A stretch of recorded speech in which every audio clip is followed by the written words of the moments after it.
السلام علیکم ناظرین، خوش آمدید کہتے ہیں پروگرام آپ دیکھ رہے ہیں فرنٹ پیج۔ ناظرین آج نوروز ہے تو تمام دیکھنے والوں کو نوروز کی مبارک۔ اور ناظرین جو خبریں ہمارے سامنے ہیں وہ آپ کے ساتھ شیئر کرتے ہیں۔ افغان سرحد فوراً کھول دیں، نواز شریف بندش عوامی اور معاشی مفادات کے منافی ہے، خیر سگالی کے تحت فیصلہ کیا، امید ہے افغانستان بارڈر بند کرنے کی وجوہ کا تدارک کرے گا۔ دونوں ممالک میں صدیوں کے مذہبی، ثقافتی اور تاریخی رابطے ہیں۔ دہشت گردی اور انتہا پسندی کے مکمل خاتمے کے لیے افغان حکومت سے تعاون کی پالیسیوں پر عمل درآمد جاری رکھا جائے گا۔ روزنامہ جنگ کی آج کی سرخی، اس کے علاوہ روزنامہ ایکسپریس کی بھی یہی سرخی ہے اور دیگر انگریزی اخبارات میں بھی یہی خبر سرخی کے طور پر شامل ہے۔ اس کے علاوہ دوسری خبریں دیکھتے ہیں۔ اسپاٹ فکسنگ میں ملوث کرکٹرز کے بیرونی ملک سفر پر پابندی عائد، روزنامہ ایکسپریس کی شہ سرخی۔ بکیز کے خلاف بھی کارروائی کی جائے، چودھری نثار نام ای سی ایل میں شامل کیس کی ہر پہلو سے شفاف تحقیقات کر کے پاکستان کو بدنام کرنے والوں کو کٹہرے میں لایا جائے، کسی کے ساتھ رعایت نہیں ہونی چاہیے۔ قومی اسمبلی فوجی عدالتوں میں توسیع، آرمی ایکٹ میں ترمیم کا بل پیش، بحث کے دوران آخر میں حکومت کے 2 اپوزیشن کے 10 ارکان حاضر، بل وزیر قانون زاہد حامد نے پیش کیا۔ اور اس کے علاوہ دیگر خبریں، طریقہ کار پر تحفظات، پیپلز پارٹی نے بھی مردم شماری کو چیلنج کر دیا۔ سپریم کورٹ نے سندھ میں شراب بیچنے کی عبوری اجازت دے دی، روزنامہ ایکسپریس کی خبریں۔ بھارتی ڈیپٹی ہائی کمشنر کی دفتر خارجہ طلبی، فائرنگ پر شدید احتجاج۔ قومی اسمبلی فوجی عدالتوں میں توسیع کا بل پیش، آج رائے شماری ہوگی۔ کراچی بجلی کے نرخوں میں 3.5 روپے یونٹ کمی، نرخ 7 سال کے لیے مقرر، بینک چارجز، میٹر رینٹ ختم۔ حج سکینڈل کا فیصلہ کوئی تو ذمہ دار ہوگا۔ اچھا، حج سکینڈل جو چلا آپ کو بھی پتہ ہے، حامد سعید کاظمی صاحب کو IHC acquits Kazmi 2 others in حج اسکیم، اس کے بارے میں بھی بات ہوگی۔ تو ناظرین یہ ہمارے سامنے خبریں، اور ڈرون کی خبر اہم، high level water talks with India from next month. Muqtada Mansoor صاحب ہمارے آج مہمان، انہیں خوش آمدید کہتے ہیں۔ السلام علیکم۔ وعلیکم السلام جناب۔ اچھا، میں افغان سرحد والی خبر پہ تھوڑی سی بعد میں بات کروں گی۔ میں آپ کی توجہ چاہوں گی، چودھری نثار صاحب آج کل بڑی ہم نے دیکھا کہ جاں سے کرکٹ کے مسئلے میں اپنے آپ کو الجھائے بیٹھے ہیں۔ ان کا کرکٹ سے کوئی تعلق بنتا ہے؟ حالانکہ کرکٹ بورڈ کہہ رہا ہے کہ بھائی ہم نے تو FIA سے کچھ درخواست نہیں کی کہ ان کے اوپر پابندی لگا دیں، ECL میں نام ڈال دیں۔ آپ کیا کہہ رہے ہیں، کیا کہتے ہیں؟ شکریہ فضا صاحبہ۔ چودھری نثار صاحب ہر وہ کام کرتے ہیں جس کا کہ ان کی وزارت سے تعلق ہو یا نہ ہو۔ صحیح کہہ رہے ہیں۔ انہیں ہر اس کام میں دلچسپی ہوتی ہے جس کا تعلق پاکستان کے ساتھ ہو یا نہ ہو۔ انہیں لندن میں ہونے والے قتل میں دلچسپی ہوتی ہے، انہیں کرکٹ میں دلچسپی ہے، انہیں خارجہ امور کے اندر دلچسپی ہے، انہیں اس بات میں دلچسپی ہے کہ کس طریقے سے سارک کانفرنس میں کتنی تقریر کرنی ہے جذباتی، تاکہ جو ہے وہ ہونے والے معاملات بھی جو ہے وہ بکھر جائیں۔ تو وہ ہر وہ کام کر رہے ہوتے ہیں کہ جو کام جس کے نتیجے کے اندر پاکستان مشکلات میں آ جائے۔ ایک طرف ان کے وزیر اعظم جو ہے وہ جاتے ہیں، جا کر ہولی کی تقریب میں تقریر کرتے ہیں، دوسری طرف وہ ایک دم بیان داغ دیتے ہیں کہ جی یہ کالعدم تنظیمیں جو ہیں وہ مسئلہ نہیں ہے۔ اب ایک طرف وہ آپ کا وزیر اعظم جو ہے وہ نیریٹو چینج کرنے کی مدرسہ نعیمیہ میں جاتے ہیں، اور سرفراز نعیمی صاحب کے مرحوم کی شہید بلکہ کہوں گا میں انہیں، کہ ان کے فرزند کی دعوت پہ وہ جاتے ہیں، وہاں نیریٹو کی بات کرتے ہیں تبدیل کرنے کی، وہ اسی نیریٹو کو جو ہے دوبارہ سے چاری دیں۔ تو یہ ایک مطلب لگتا یہ ہے یا تو ملی بھگت ہے، یا یہ ہے کہ وہ دانستہ طور پر اپنے وزیر اعظم کو ناکام کرنا چاہتے ہیں۔ میری سمجھ میں کچھ نہیں آتا، کیونکہ جو اقدامات اور جو ان کے بیانات ہیں، وہ بیانات وزیر اعظم کے اقدامات اور بیانات سے مسلسل متصادم چلے آ رہے ہیں۔ اور ایک اور بات جو میں نے نوٹ کی ہے وہ یہ ہے کہ جب بھی وزیر اعظم کوئی ایسی بات کہتے ہیں کہ جس کے اندر روشن خیالی کا پہلو نکلتا ہو، اگلے ہی روز وہ اس پورے عمل کو رد کر دیتے ہیں۔ تو اب یا تو یہ کہ کوئی اندرونی لوگوں کے درمیان تضادات ہیں، اندرونی کوئی اختلافات ہیں، تو پھر یہ بیٹھے کیوں ہیں؟ آپ استعفیٰ دے کے باہر آ جائیے کہ میں نہیں چلا سکتا آپ کے ساتھ کہ آپ جو ہے وہ ہولی کھیلتے ہیں جا کر اور ہندو کمیونٹی کے ساتھ، اور آپ مدرسہ نعیمیہ میں جا کر سرفراز نعیمی کے خیالات کی ترویج کرتے ہیں اور نئے بیانیے کی بات کرتے ہیں، تو یہ مطلب آپ پھر یہ کہ آپ جو ہے وہ وزیر اعظم کے جو تصورات، جو خیالات ہیں، جو آپ کا پارٹی لیڈر بھی ہے، اس کی بات کو آگے بڑھائیے، اس کی بات کو لے کر چلیے اور اپنی وزارت کو بہتر کرنے کی کوشش کیجیے۔ آپ کی وزارت میں بے انتہا اسقام ہیں، بے انتہا خامیاں، بے انتہا نقائص ہیں، ان کو دور کرنے کی کوشش کریں۔ بالکل ٹھیک ہے جی، اسی نقطے پہ بریک لیں گے ناظرین، واپس آئیں گے، دیگر خبروں کی طرف توجہ ہوگی ہماری۔ پروگرام آپ دیکھ رہے ہیں فرنٹ پیج۔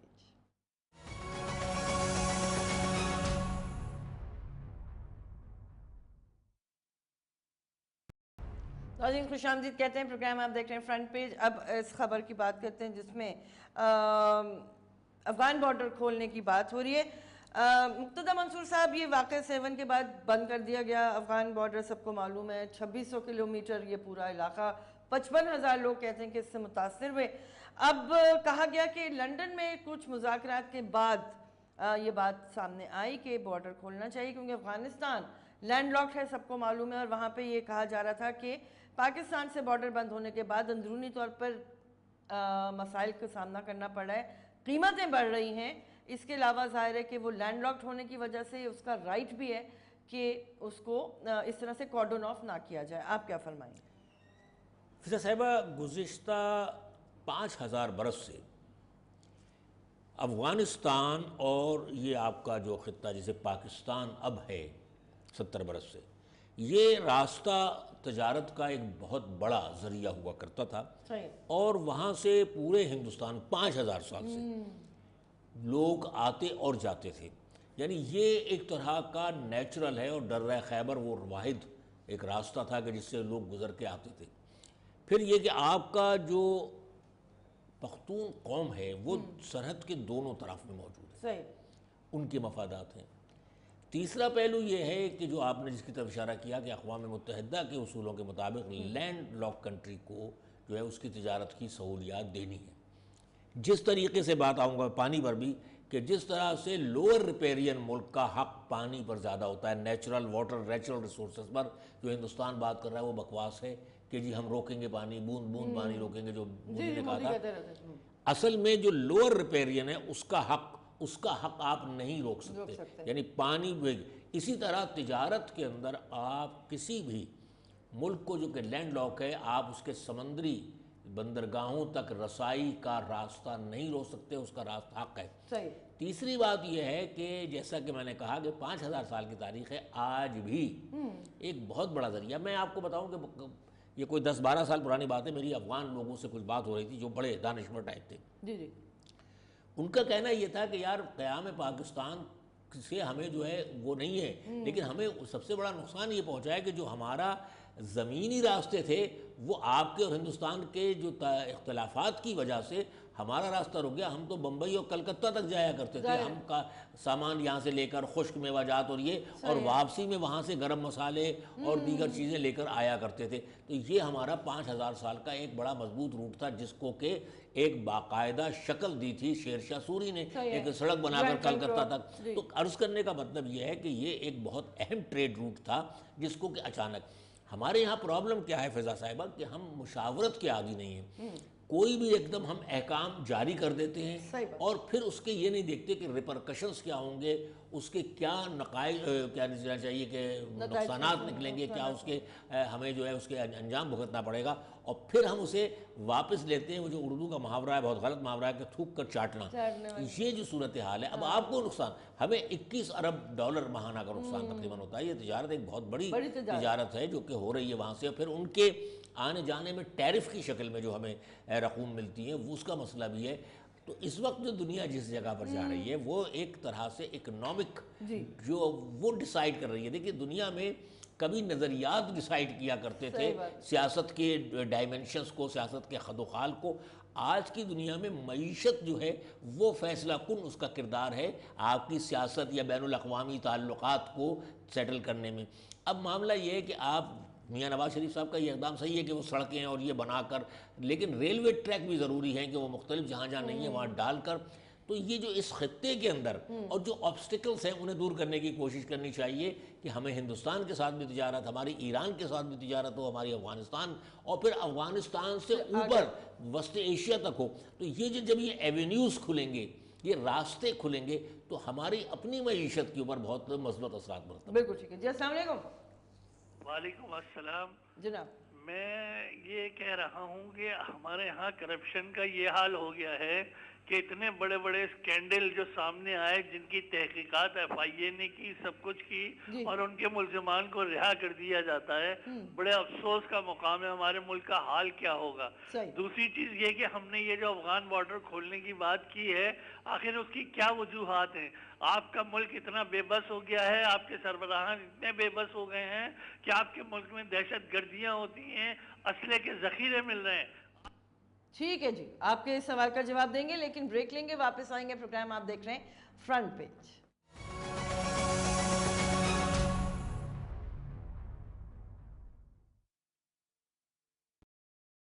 ناظرین خوش آمدید کہتے ہیں، پروگرام آپ دیکھ رہے ہیں فرنٹ پیج۔ جس سے پہلے کہ کالر نے جو سوال کیا تھا اس پر تبصرہ کیا جائے، میں سوال بھی کر لوں تاکہ دونوں باتیں اکٹھی آ جائیں۔